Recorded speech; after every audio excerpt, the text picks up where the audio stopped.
Trust me, rumah sewa kali ni memang berbaloi.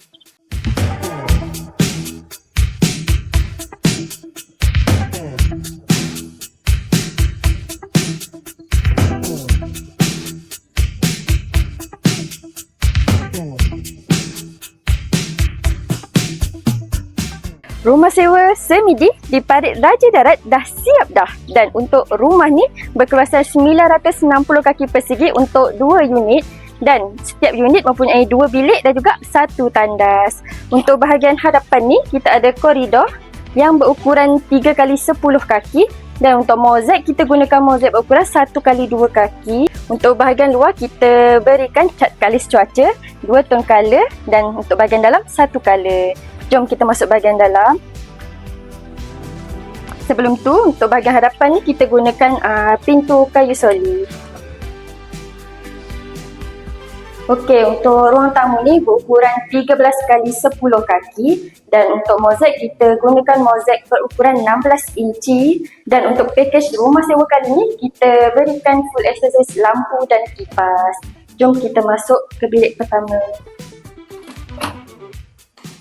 Bilik ni berukuran 10x10 kaki. Dan bilik kedua yang berukuran 10x10 kaki. Kita ada satu tandas yang berukuran 4x6 kaki. Dan untuk mozaik kita berikan mozaik berukuran 1x2 kaki. Okey, untuk bahagian dapur ni berukuran 8x10 kaki. Dan kita ada tabletop yang berukuran 6 kaki. Dan untuk mozaik kita berikan mozaik 1x2 kaki. Kita ada satu unit lagi. Jom kita tengok.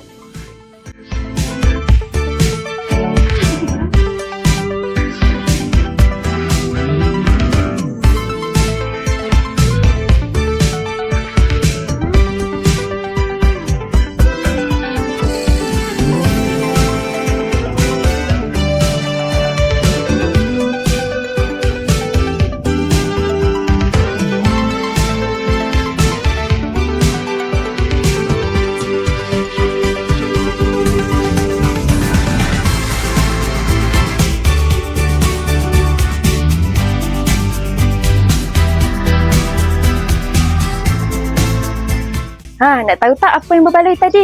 Harganya lah. Untuk rumah ni berharga RM125,000 sahaja. Macam mana? Berbaloi kan? Tunggu apa lagi? Jomlah bina rumah sewa dengan UJC. Bye!